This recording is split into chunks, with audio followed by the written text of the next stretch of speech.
The Veil of Truth. The grand ballroom of the Ashford Hotel gleamed under the light of crystal chandeliers. White roses adorned every table, their petals perfect and pristine. The assembled guests whispered among themselves, their voices creating a soft murmur that filled the elegant space at the altar. Marcus Ashford stood perfectly still. His dark suit was tailored to perfection, his posture rigid with tension. He was the youngest CEO in his family's history, a man who had built his reputation on careful decisions and calculated risks. Today, however, he felt like a pawn in someone else's game. This marriage was arranged, a business merger disguised as a wedding ceremony. His family's company needed the alliance with the Chen family, and this was the price. Marcus had agreed, believing he could handle anything for the sake of his family's legacy. But then the rumors had started. "She's been in an accident," people whispered. "Her face is scarred beyond recognition. I heard she wears a mask everywhere now. They say she's hideous." Marcus had tried to meet his bride before the wedding. Every attempt had been blocked. Her family made excuses. She was busy. She was traveling. She wasn't feeling well. The secrecy only fueled his suspicions. They were hiding something. They had to be dark now. As he waited at the altar, his jaw tightened. He felt manipulated, trapped by duty and obligation. He had built his entire life on truth and transparency. And now he was being forced into a marriage shrouded in deception.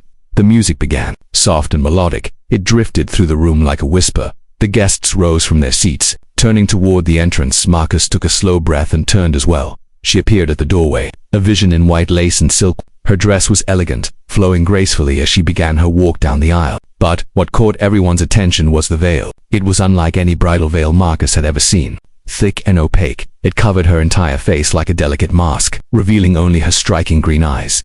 Those eyes met his across the distance, and for a moment, Marcus felt something unexpected. Not pity, not anger, something he couldn't quite name. She walked slowly, each step measured and graceful. Her father accompanied her, his expression unreadable. The guests continued their whispers, but softer now, more curious than cruel. As she drew closer, Marcus studied what little he could see. Her posture was confident despite the obvious scrutiny. Her movements were elegant, unhurried. She didn't walk like someone ashamed. She walked like someone with quiet dignity. They reached the altar. Her father placed her hand in Marcus's and stepped back. Her hand was warm in his. Soft, she didn't tremble. The officiant began the ceremony, his words flowing over them like water. Marcus barely heard them. His attention was fixed on those green eyes visible through the veil. They were calm, watchful, and perhaps a little sad. He realized something in that moment. She wasn't hiding from him. She was protecting herself from his judgment. The thought struck him like a physical blow. All this time he had been angry about being deceived. But what about her? She was marrying a man who had already condemned her without ever seeing her face.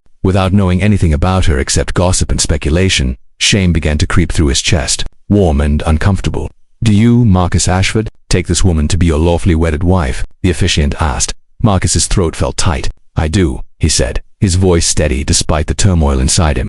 "And do you, Emma Chen, take this man to be your lawfully wedded husband?" "I do." Her voice was soft but clear, carrying a strength that surprised him. Emma. Her name was Emma. He should have known that. He should have asked. He should have done 100 things differently. "You may now kiss the bride," the officiant announced. The room fell silent. This was the moment everyone had been waiting for. The revelation. Marcus raised his hand slowly, giving her time to pull away if she wanted to. She didn't move. He grasped the edge of the veil gently, his fingers brushing against the delicate fabric.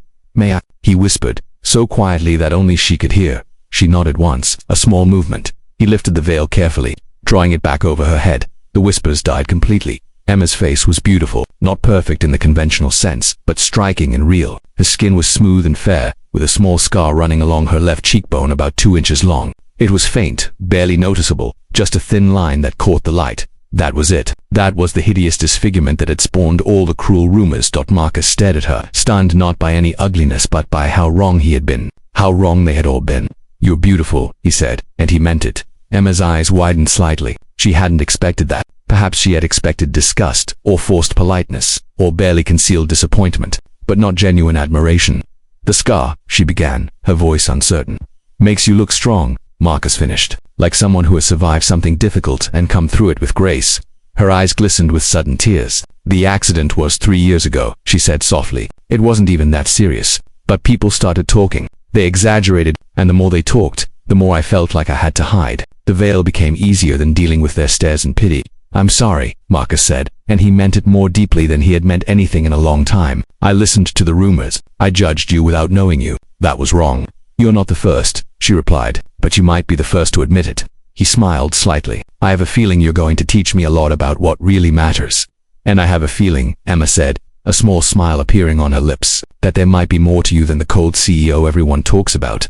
Marcus laughed, surprising himself. Touche. He leaned forward and kissed her, gently, respectfully. The room erupted in applause, but neither of them paid much attention.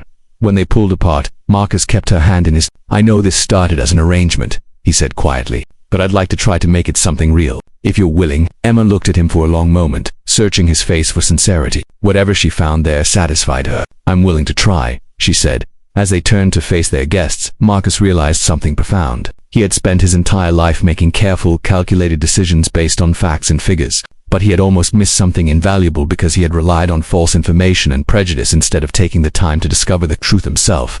Emma squeezed his hand gently, and he squeezed back.